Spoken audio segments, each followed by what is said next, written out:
আসসালামু আলাইকুম সপ্তম শ্রেণীর শিক্ষার্থী বন্ধুরা, আশা করি ভালো আছো।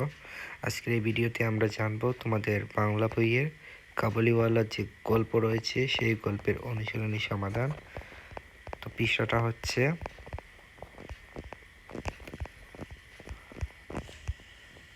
7 এবং 8 নং পৃষ্ঠার সমাধান।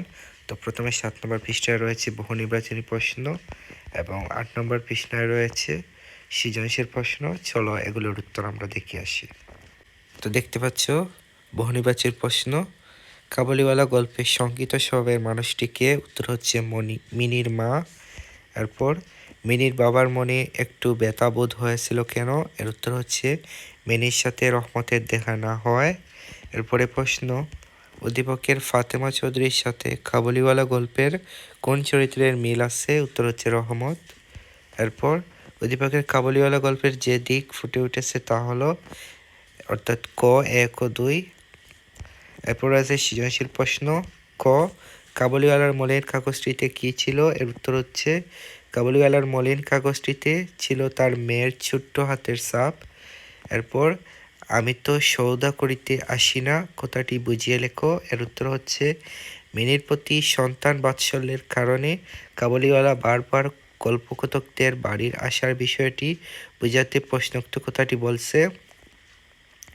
কাবুলিওয়ালা গল্পে রহমত প্রতি বছর কলকাতায় মেওয়া বেচতে আসে।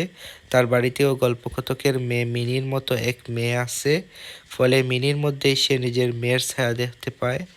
এজন্য স্নেহের টানে রহমত বারবার মিনিকে দেখতে আসে। এ সময় সে মিনির জন্য আঙ্গুর, কিশমিশ, বাদাম প্রভৃতি নিয়ে আসে। তার এখানে আসা যে কেবল স্নেহের টানেই সেটি বোঝাতেই রহমত প্রশ্নোক্ত উক্তিটি করে। এরপর গ নম্বর প্রশ্ন, উদ্দীপক 1 অংশে কাবুলিওয়ালা গল্পের কোন দিকটি প্রকাশ পেয়েছে তা ব্যাখ্যা করো। এর উত্তর হচ্ছে উদ্দীপক 1 অংশে কাবুলিওয়ালা গল্পের গল্পকথকের স্ত্রীর সন্দেহপোষণ মানসিকতার দিকটি প্রকাশ পেয়েছে। কাবুলিওয়ালা গল্পের মিনির মা ভীত প্রকৃতির মানুষ। তিনি কাবুলিওয়ালাকে পুরোপুরি বিশ্বাস করতে পারেন না। এ কারণে তিনি কাবুলিওয়ালার সাথে মিনির কথা বলাকে সহজভাবে নিতে পারেননি। তাই তিনি মিনির বাবাকে বারবার কাবুলিওয়ালার দিকে নজর রাখতে বলেন।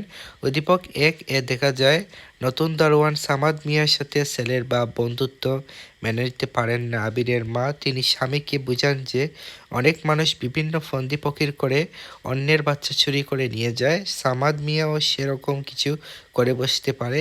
কাবুলিওয়ালা গল্পের কথকের স্ত্রী ও রহমতের সঙ্গে তার মেয়ের মিনির বন্ধুত্ব মেনে নিতে পারেন না। তিনিও রহমতকে সন্দেহের চোখে দেখতে থাকেন। গল্পে এ দিকটি উদ্দীপক 1 এ প্রতিফলিত হয়েছে। এরপরে প্রশ্ন, উদ্দীপকে সামাদ মিয়া যেন কাবুলিওয়ালা গল্পের মূল ভাবকেই ধারণ করছে, বিশ্লেষণ করো। এর উত্তর হচ্ছে উদ্দীপক এবং কাবুলিওয়ালা গল্পে উভয় ক্ষেত্রেই পিতৃত্বের সর্বজনীন রূপ ফুটে ওঠার প্রশ্নোক্ত মন্তব্যটি যথার্থ। কাবুলিওয়ালা গল্পে লেখক লিখেছেন যে দেশ ভিন্ন হলেও পিতৃহৃদয়ের থাকা স্নেহ বাৎসল্যের মধ্যে কোনো ভিন্নতা নেই। দেশ আলাদা হতে পারে, সংস্কৃতি আলাদা হতে পারে, কিন্তু সন্তানের প্রতি সকল পিতামাতার ভালোবাসা একরকম। সন্তানের মঙ্গল চিন্তা সব পিতারই সহজাত আকাঙ্ক্ষা। কাবুলিওয়ালা রহমতের চরিত্রের মধ্য দিয়ে এ সত্যই প্রকাশিত হয়েছে। উদ্দীপক 1 অংশে দেখা যায় নতুন দারোয়ানের সামাদ মিয়ার সাথে আবিরের অন্তর্জাত মেনে নিতে পারেন না তার মা। এজন্য তিনি স্বামীর কাছে তার উদ্বেগের কথা জানান। কিন্তু উদ্দীপক 2 অংশে আমরা দেখি আবির সড়ক দুর্ঘটনায় আহত হয়ে হাসপাতালে ভর্তি হলে সেই সন্দেহভাজন সামাদ মিয়াই রক্ত দিতে ছুটে আসে। কাবুলিওয়ালা গল্পে রহমত মিনিকে নিজের মেয়ের মতোই ভালোবাসত। দেশে তারও মিনির বয়সী একটি মেয়ে ছিল, তাই বহুদিন পর জেল থেকে ছাড়া পেয়ে সে ছুটে আসে মিনিকে দেখতে।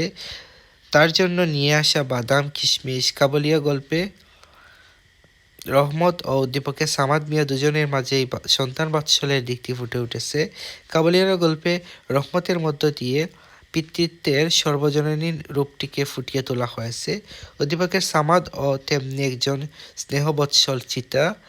সামাদ মিয়া যেন কাবুলিওয়ালা গল্পের মূল ভাবকেই ধারণ করে আছে। এ বিবেচনায় প্রশ্নোক্ত উত্তরটি যথার্থ। তো শিক্ষার্থীরা, আজ এই পর্যন্ত। বাংলা বইয়ের আর কোন অধ্যায়ের সমাধান পেতে চাও এই ভিডিওর কমেন্ট বক্সে জানিয়ে দাও।